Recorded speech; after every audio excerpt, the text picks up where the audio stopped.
Hi friends, welcome to RST Healthy Kitchen.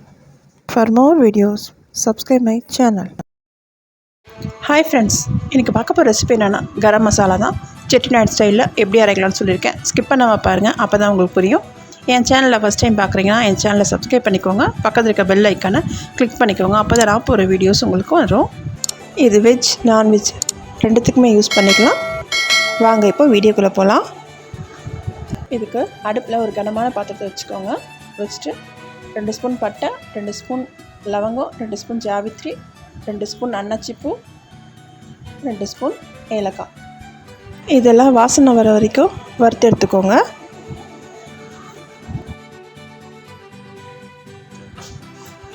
இப்போது 2 spoon Marathi மொக்கு இதையும் சேர்ந்து கலந்துட்டு 1 ஸ்பூன் கசகசா கலந்துக்கோங்க. இப்போது 4 ஸ்பூன் கல்பாசி, ஏன்னா கல்பாசி தான் இதில் வந்து நிறைய இருக்கணும். செட்டிநாடு ஸ்டைல் மசாலாவில் கல்பாசி தான் அதிகமாக இருக்கும். அதனால் நான் 4 ஸ்பூன் சேர்த்துருக்கேன். சேர்த்துட்டு வாசனை வர மாதிரி நல்லா வறுத்துட்டு நம்ம எடுத்து இது தனியாக வச்சிடலாம். இப்போது தனியா ஒரு 1/4 கப்பு சேர்த்து நல்லா வறுத்து எடுத்துக்கோங்க. வாசனை வரைக்கும் வறுத்தாலே போதும், ரொம்ப ஃப்ரை பண்ணிடாதீங்க. 1/2 கப்பு மிளகு, 2 டேபிள் ஸ்பூன் சீரகம், 1 ஸ்பூன் சோம்பு, வாசனை வர வரைக்கும் நல்லா வறுத்து எடுத்துக்கோங்க.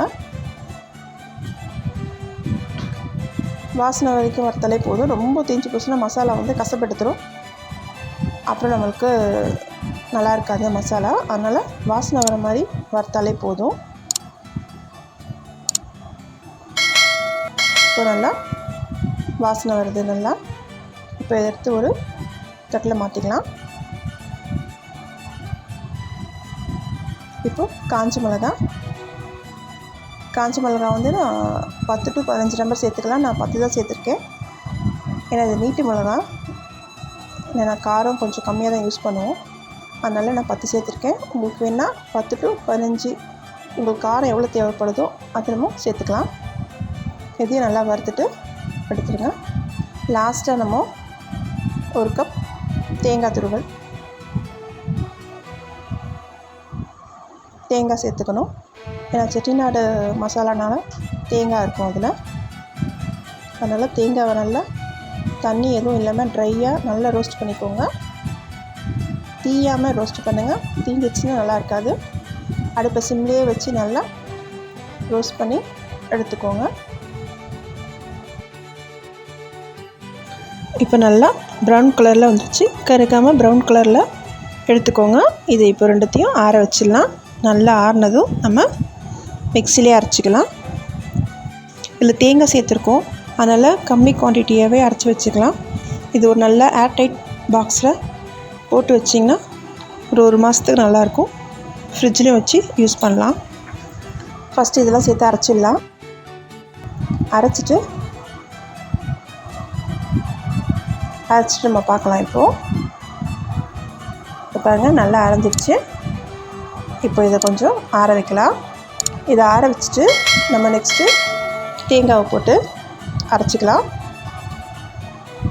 இப்போ நம்ம தேங்காய் அரைச்சிட்டு பார்க்கலாம் எப்படி இருக்குன்னு.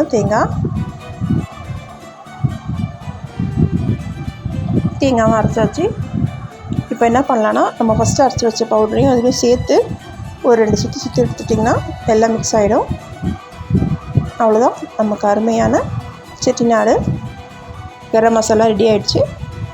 இந்த மசாலாவை எப்படி யூஸ் பண்ணோன்னா, வெஜ் நான்வெஜ் எது செஞ்சாலுமே நம்ம இறக்கிறதுக்கு 5 நிமிஷத்துக்கு முன்னாடி 1 ஸ்பூன் போட்டு இறக்கிடணும். இது ரொம்ப கொதிச்சுதுன்னா கசப்பு எடுக்கும். இந்த வீடியோ உங்களுக்கு பிடிச்சிருந்தா என் சேனலை சப்ஸ்கிரைப் பண்ணுங்கள், லைக் பண்ணுங்கள், ஷேர் பண்ணுங்கள், கமெண்ட் பண்ணுங்கள். தேங்க்ஸ் ஃபார் வாட்சிங்.